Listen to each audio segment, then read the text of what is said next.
In August 1945, the United States dropped 2 atom bombs on Japan, killing hundreds of thousands of Japanese citizens and ending World War II.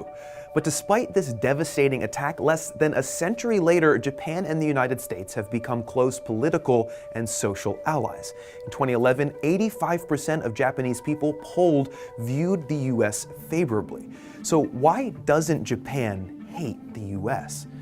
One of the big reasons is that at the time of the war, Japan was ruled by Emperor Showa. His policies plunged the country into financial crisis and increased military power.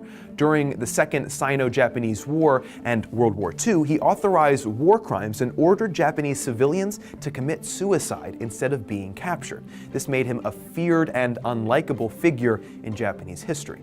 The end of the war also had a silver lining. Neither Japan nor the US stood any chance of invading each other, meaning that the protracted sea battle was going to continue indefinitely.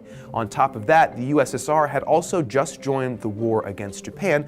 With the war over, Japan's communist neighbors threatened their existence. But from 1945 to Japan's independence in 1952, the United States occupied and rebuilt the country with a heavy emphasis on growth and stability. They promoted New Deal policies to help the economy, pushed for labor rights and unions, and dismantled existing monopolies and overhauled the education system. They also freely shared technologies, pushing Japan into eventually becoming a manufacturing giant, and introduced democracy and a new constitution, letting the Japanese people hold elections for the first time. Essentially, American involvement in post-war Japan, along with their significant financial support, launched the country into one of the biggest economic recoveries in recent history. Today, Japan has the 5th largest economy and is the 5th largest exporter in the world. The US is Japan's strongest economic partner, and as a result of their intervention, the US has enjoyed consuming Japan's exports, particularly cars and electronics. Additionally, the two countries share a mutual security assistance pact, which essentially says that both countries will militarily defend each other from any foreign attacks.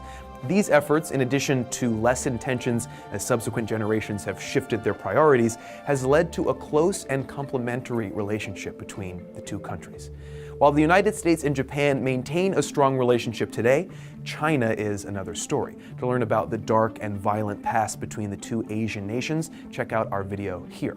In 1937, imperialist Japan, which is a very different country than current-day Japan, invaded China and captured the Chinese capital of Nanking. Thanks for staying with us here on TestTube. We'll be back tomorrow, so please subscribe.